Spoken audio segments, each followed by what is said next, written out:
सीधा आपको बीजेपी मुख्यालय ले चलते हैं, जहां पर हमारे सहयोगी पिंटू अधिराज सिंह करामात नहीं कर पाई। इस बार बहुत अच्छा माहौल बीजेपी के पक्ष में रुझान देखने को मिल रहा है। बिल्कुल अच्छा माहौल है और बीजेपी जीतेगी। संगठित रूप से हमने काम किया है, बीजेपी। वो कौन से मुद्दे थे जो इस उपचुनाव में देखने को मिले, जिनके बलबूते पर आप चुनावी मैदान में गए?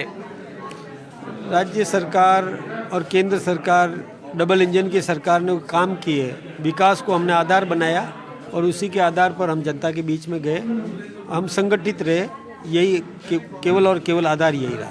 इस चुनाव में खास बात यह है कि झुंझुनू और खिवसर पर बीजेपी फिलहाल आगे चल रही है, अच्छे मार्जिन से आगे चल रही है। और ये वो दो सीटें हैं जहां पर बहुत कम कमल खिला है। 2008 में एक बार कमल खिला खिवसर में, और झुंझुनू में 2003 में। उसके बाद में कमल खिलता हुआ दिखाई दे रहा है। क्या लग रहा है कि शेखावाटी और मारवाड़ में जो कांग्रेस का और आरएलपी का एक गढ़ था, उसमें सेंधमारी बीजेपी कर रही है आपके नेतृत्व में? देखिए, हमारा जनाधार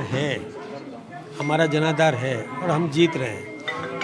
आप फिलहाल शब्द को निकाल दीजिए, हम पक्का जीतेंगे। सभी 7 सीटें जीतेंगे?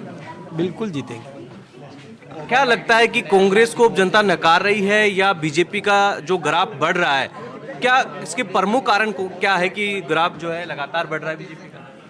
सच्ची बात यह है कि कांग्रेस ने लोकसभा के चुनाव के समय बहुत भ्रम फैलाए थे कि ये संविधान को समाप्त कर देंगे, ये आरक्षण को समाप्त कर देंगे, ऐसे भ्रम फैलाए थे। हमारी डबल इंजन की सरकार बनने के बाद भी हमने न तो संविधान को छेड़ा, न आरक्षण के साथ छेड़खानी की। तो जनता समझ गई कि कांग्रेस भ्रम फैलाती है और मोदी जी जो कहते हैं वो करते हैं।